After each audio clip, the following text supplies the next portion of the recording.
حاجة أنا كنت بتبناها، بس الحمد لله إن حضرتك حققتها. زيك كل سنة وأنت طيب. عايزين نعمل لكم حاجة، نعمل إيه؟ والله ويخليكوا لينا، ربنا يخليكوا لينا. والله هتتنسى. خدوا حاجتي بقول لك؟ خدوا مكاني. لا ليكي مكان. لا عايزة توريني ايه؟ ده العلاج؟ لا ده احنا عنينا ليه؟ تسلم يوم. Many times, His Excellency President Abdel Fattah al-Sisi has honored Egypt's seniors, whose relentless work is memorable and impactful, and whose efforts play a pivotal role in the country's development. This has been made clear through the state's celebrations of various national and international days, when His Excellency honored Egypt's veteran figures in different fields in appreciation of their achievements in serving the nation. On the instructions of His Excellency President Abdel Fattah al-Sisi, President of the Arab Republic of Egypt, and under the patronage of the Ministry of Youth and Sports, Egypt celebrated the International Day of Older Persons at Galala City. Welcome to the Daily Debate Thursday with Taghreed Hussein here on Nile TV International. What we've seen is the human side of His Excellency President Abdel Fattah al-Sisi, always in support of our seniors, respecting our seniors, and also giving directives to the government in order to pay all their needs. Satisfying all their needs is considered to be today a priority of the state, while we are working on developing the potential of the human being. So the President directed the government to increase its support to the people with special needs and also seniors. This is part of the state's efforts to boost community engagement. Presidential spokesman Ambassador Bassam Radi said that the meeting took up the ministry's development and comprehensive strategic vision, as well as the social protection projects, as well as plans. The President also gave clear instructions to different ministries to give their utmost care to the elderly citizens and ensure that their needs are addressed. And in light of the UN International Day of Older Persons, a very important celebration, a significant one, was held at El Galala City. We're honored today to have with us the organizer, one of the organizers of this important event, and international consultant, Mrs. Nancy Hady. She's going to highlight with us the significance of holding the Older Persons celebration in Egypt, and for the first time in Galala City, that international city that is very significant and that markets Egypt to the whole world. Ms. Nancy, thank you so much for coming. Thank you for having me. It's a pleasure. So, as I said, was a very significant celebration, and it reflected on respecting our seniors, paying tribute to them, those who are and will continue to give in the future. I agree with you. It was a great day.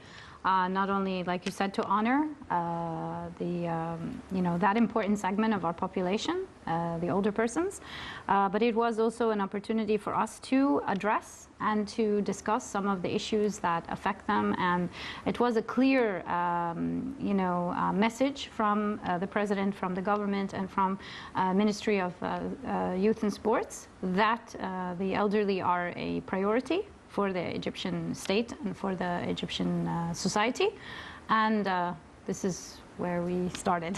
Yes, the idea and from where it started, and at the same time the choice of choosing El Galala International City to launch this important event. Absolutely. Like you said, this was the UN International Day of Older Persons. So in celebrating an international event like this, such a magnitude, choosing or having the event in Galala International City was the perfect choice, because obviously, aside from Galala being one of the major mega projects, national projects, but also, I mean, Galala means magnificent. And as I'm sure you've witnessed by visiting, it is quite magnificent. It's also a place that is positioned to be a hub for research and education, and also for high-end resort for all tourists, but definitely with a focus on also tourists over 65 years old. Yes. We have more than one aim, and what was interesting is that you would see the seniors happy and putting smiles on their faces, and this was really a priority, to see them happy and to see them honored and recognized. The recognition is always very important. We saw also war veterans, since we're talking in the month of victory, October, so we saw war veterans honored. We saw those who did continue a very honorable march honored on that day. Yes, absolutely. It was a day, as we said, to honor our older persons, our older citizens, or elderly, and at the same time, those who have made a contribution towards the sustainable development of our country, that have raised the many, many generations that exist today. Our war heroes, we could not forget them, because without them, we would not be having such a gathering or such an event, and our borders would not be secured. So having them there, of course, was a great honor, and we needed to recognize them. But we also were recognizing other elderly citizens that have made a contribution, and even non-elderly citizens who made a contribution toward protecting and empowering elderly citizens. So we did recognize several different NGOs and different public figures who actually have made a contribution, and definitely during this period of the COVID-19 have made a contribution, have given from their resources, from their time, from their efforts, to ensure that elderly citizens were safe and were taken care of, and that their needs were met. So it was a great example of a public-private partnership. Yes. So the government doing their part, and then the private sector assisting and working towards also the same aims. Yeah, it's very important that both wings would be working together, and definitely for a noble aim and a noble cause as well. Well, talking what does it take? You're talking about examples who have also managed and worked to empower the elderly and to support them. What does it take to empower them and to support them? Yes. Well, I mean, to empower and support the elderly, it takes first an understanding of what their needs are. When we talked about, like I said, during this past recent COVID-19 pandemic, our number one priority was ensuring that they were safe. That ensuring that they were isolated or quarantined to the extent that they would not be in any sort of danger. And this was something that was done on the level of the Ministry of Social Solidarity, where they closed the doors for the nursing homes and things that were run under those, under the ministry's care, to ensure that everything was sanitized, that the people that were working with them were always checked, you know. So the number one priority was safety. And then talking about and addressing the issues that affect the elderly. So me personally, as a person who has gone through the situation of having a parent who went through Alzheimer's in Egypt, and was seeking the care, medical and mental health care and everything, to be able to be aware, to raise awareness about the issues that affect the elderly, like dementia, or the most common form of Alzheimer's, to be able to provide resources, to be able to provide support, to be able to educate the healthcare system or the healthcare providers, to be able to address and deal with people that have such conditions. So this is, of course, the number one priority, is understanding the needs, whether they be social economic, like with programs like Karama and Takaful, or whether they be from a perspective of healthcare, or even mental health, because they're all important along the line. We were celebrating recently also Mental Health Day, and this is very important to have people who are mentally healthy, because this is considered to be the driving force for them to work and to communicate and to be positive contributors to their societies. So talking about mental health care also, especially with the seniors, giving them a drive force to continue. Absolutely. As you know, of course, with the UN International Day of Older Persons, which was October 1st, the theme of this year had two themes. The one theme was healthy aging, which really means a lot of things. So it's not talking just from the healthcare perspective, but the mental health perspective as well. And then talking about also recognizing the contribution of healthcare professionals in ensuring that the elderly are cared for. With the mental health part, yes, it's a big part, because we know as a result, and I'm not talking on the level of Egypt, I'm talking about around the world, in securing or making sure that the elderly are safe, and that sense of like urge to isolate them had caused, yes, a lot of stress, because now they were isolated from their family and from visitors and from many people. So this in itself required an intervention on many levels. And this is where you find the private sector and civil society. You know, here in Egypt, it's been amazing that they have really taken a role in trying to fill that gap, even if it's through having, you know, virtual calls or video calls, you know, to ensure that the elderly knew that they were not alone, that we were all in this together as a society, as a nation. This is breathtaking. And again, seeing from the top up, from the president's level and all the way through the ministries, that urgency to not only ensure that senior citizens were safe and cared for, but also that their mental health needs were met as well. Yes, talking about the developmental goals and working according to a certain vision in order to satisfy the SDGs, and Egypt definitely works accordingly to this important vision and bearing into consideration sustainable developmental goals. Absolutely. In order to promote Egypt Vision 2030, or the achievement of our national sustainable development goals, every segment of the population had to be, a focus should be on every segment of the population, which we've seen. So even our constitution, you know, protects those needs of the elderly. And this is an integrated part of our culture and our society and our laws. So we cannot leave anyone behind. And that's the message that the UN has enforced and reinforced, and that we as Egyptians have taken on. And this is why we have seen where the president has pinpointed different segments of the population, from the youth to the women to people with special abilities, and hopefully 2021 or thereafter would be the year of the older persons. So the same is really focusing and putting a spotlight on that segment of the population, saying, let's talk about and let's address their needs. Definitely very important, and one of the priorities. And as you've mentioned, Nancy, that His Excellency the President is also giving directives to pay special attention to special needs. We've seen how the view is changing, how we are hearing words like inclusion today, and empowerment, and also participation of the different segments, especially special needs in the various activities. Absolutely, and they all have something to contribute towards our sustainable development. So what we've realized is people over 65, many of them retire. But what the trend is showing around the world is that people are living longer. So now we need to engage those people over 65, and especially those who have retired, so that they can re-enter the society and contribute, so that they feel like they have an active role in the sustainable development of their nation. And this is a very important resource. And as the years go by, that population is increasing. You know, we are seeing that they're living longer. So again, this is for every country in the world. Now they come to the point where they have to start focusing on that. They have to start addressing the issues.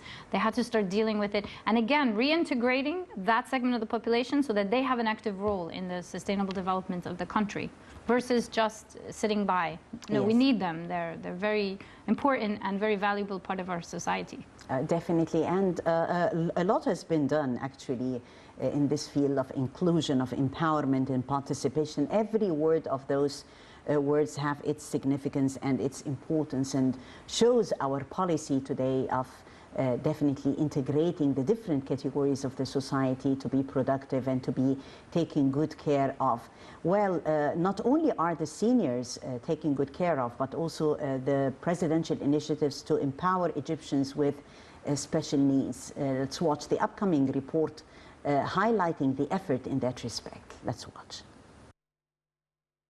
President Abdel Fattah al-Sisi announced a number of initiatives aimed at empowering Egyptians with special needs and highlighting the state's efforts to integrating them into society. In a speech during the 7th Annual Cairo Information Technology Convergence and Services for People with Special Needs Conference, President al-Sisi announced the establishment of the National Academy for Information and Communication Technology for People with Special Needs. He said the academy would operate to the highest standards to train those with special needs to help them secure job opportunities. The head of state also announced the establishment of a technological institute for people with disabilities, which he said would be the first of its kind in Africa. President Sisi said the center will make use of technologies to assist those with hearing and communication disabilities, adding that he hoped the center would become a regional hub. He said that Egypt aspires to be a society whose sons are all equal in rights and duties, and there is no means to accomplish this except through using technology as a pathway to help us reach a realistic, applicable model. He also announced an initiative which would provide easy access to government online portals. The conference saw video presentations highlighting the achievements of several young people with disabilities, as well as calls by some attendees for more rights for those with special needs. Several young people were then honored by the president. He said the state efforts to support people with special needs come under the plan whereby Egypt seeks to build the Egyptian person, and added that the state is working on integrating people with special needs into its national strategy on sustainable development. He said Egypt will exert more efforts to meet the demands of people with special needs, including the implementation of a plan to ensure 5% of job vacancies are allocated to those with disabilities. President Sisi directed the government to increase its support to people with special needs as part of the state's efforts to boost community engagement.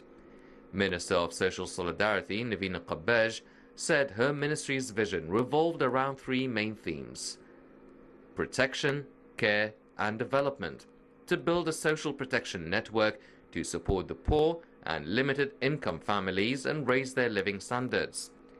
She added that the ministry is accelerating the future projects on that score, as well as efforts afoot to improve its system of care for people with special needs.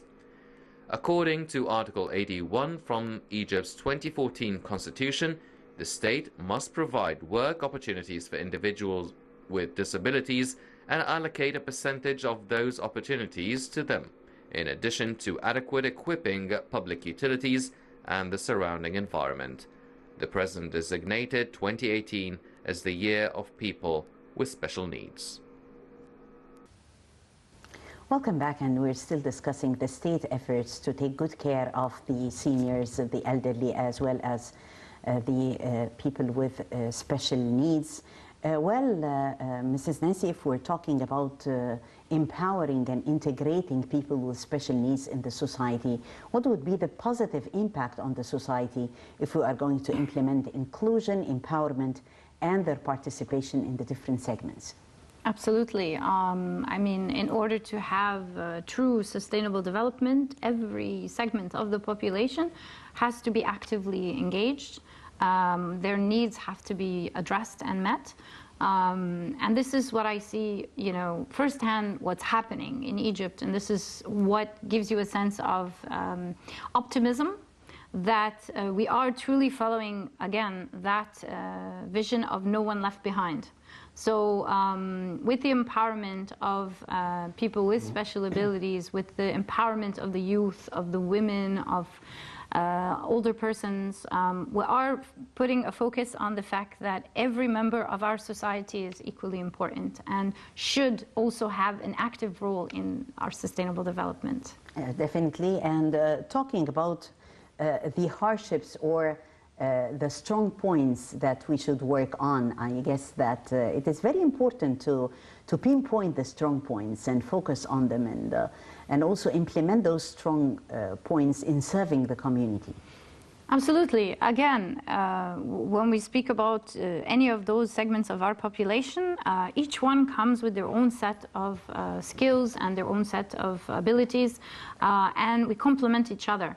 And this is what makes us, you know, again, an inclusive society where everyone has an active role. If you don't engage every segment of your population, so you are not working to your best potential or your best ability as a country, and you are hindering your development as a nation. And if you want sustainable development, so in order to achieve that, we have to engage every segment of the population. And again, providing for those segments of population for their needs. so that they can be as active as possible and contribute. Yes, there is today, in today's world, there is always also a plus or an asset when we're talking technology. Because Yes. Today we're implementing technology in the field of education. We're implementing technology also to serve special needs and also to serve the kids. So technology and serving the elderly. How do you see this vision? Absolutely. We've heard the term, the new normal, right? What we've come into this period. And some people have actually called it the new abnormal. But at the same sense, what we've seen is a stronger reliance and dependency on technology, which is great, because whatever we're doing as a nation in terms of advancing technology, we've sped up the process now. Because now we've seen, especially during this period of the COVID-19 pandemic, we've seen the ministries of education, we've seen the ministries of social solidarity rely a lot more on technology, whether it was to educate our children, where they were studying at home, even with the private sector and government entities where they were working through online platforms for their employees to meet and to work. So they started also this quick process of digitalizing things in the government, so that you need to make a request rather than going to specific offices now. Within a very short period of time, you'll be able to do that with a click of a button from your home. This is also provided for older segments of the population, or people who otherwise weren't very tech savvy, now to spend this time to actually learn a new skill, to become more literate in technology, and so that they can also benefit from that as well. Yes, a very important asset. The president always said that we aspire to be a society whose sons are all equal in rights and in duties, and there is no means to accomplish this end except through using technology as a pathway in order to help us all reach a realistic and an applicable model in that respect. It's very interesting to see the pace that we are working accordingly, and also how the president hoped the establishment of a center or a technological institute that is going to transform Egypt into a digital hub, which is considered to be a real asset in all our works. Absolutely. Look, I mean, what I see, which is really promising, is, and maybe this is why our economy was one of the least affected economies, during the COVID-19, is the fact that we are also diversifying our investments and different sectors. We're putting a proper focus on industrialization. We're putting a proper focus on education, and also not just the traditional education, but even technical education or VOTech educational. So we've seen more of a focus, both from the public and the private sector as well. So looking at mapping out Egypt's future, in line with our Egypt Vision 2030, and looking at how we can not just catch up with other developed countries, but even hopefully supersede that as well, and lead the way. This is why we see, even with startups, Egypt's become a hub, even with many technological advancements, and we have the calibers. It's a matter of, allowing those calibers the resources they need to fly. And then we will have many, many Megdi Yacoubs, and we will have many Farouk El-Bazes, and they are among us. So this is what we see happening. Yeah, we're also, as you've said, we are going to have many Megdi Yacoubs and many professionals all over Egypt. And that's why we're working on the human potential, putting the human potential in the forefront. How do you see the vision of putting the human being at as a center point of the state attention today, and especially the youth? Absolutely. Human development, or developing our youth, and again, like I said, with all segments of our population, developing the individual, because it starts with the individual, ensuring they have proper education, ensuring that they have the resources they need to be innovative, ensuring that they have those opportunities, whether they want to be entrepreneurs or they have a certain vision, how they can develop that vision into an actual, successful model. Giving them the support, giving them the motivation, giving them the resources. Again, because I'm not one of the youth, so I believe empowerment on all levels. Empowerment of the youth, absolutely. Empowerment of women, absolutely. Encouraging more women, whether in government or in private sector, supporting them, whether they're doing micro projects or even huge corporations, supporting more women in higher positions and on boards of different companies, supporting also the older persons. And I wanted to just say one of the things that we were very proud of with the October 1st celebration was one of the themes for that day was one generation passing the torch to the next generation. So we did try to get a sample from the different communities or different segments of the population that the president has put a focus on, like women, like the youth, like even the special abilities, and bring them together for this special event October 1st, because this is celebrating the generation that has raised all these other generations and giving them the tools to succeed.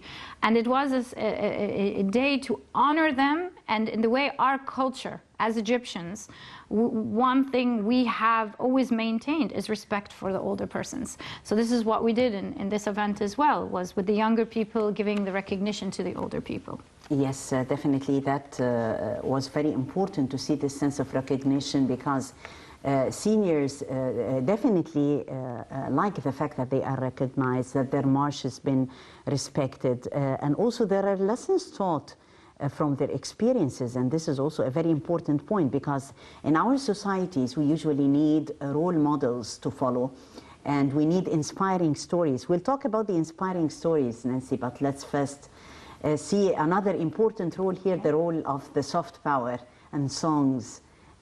One of those delivering on the message and is very inspiring and delivering on positivity is our star Al-Jasmi, who has been always in love of Egypt, and you could see it in the air, this patriotic sense that he delivers. Let's watch.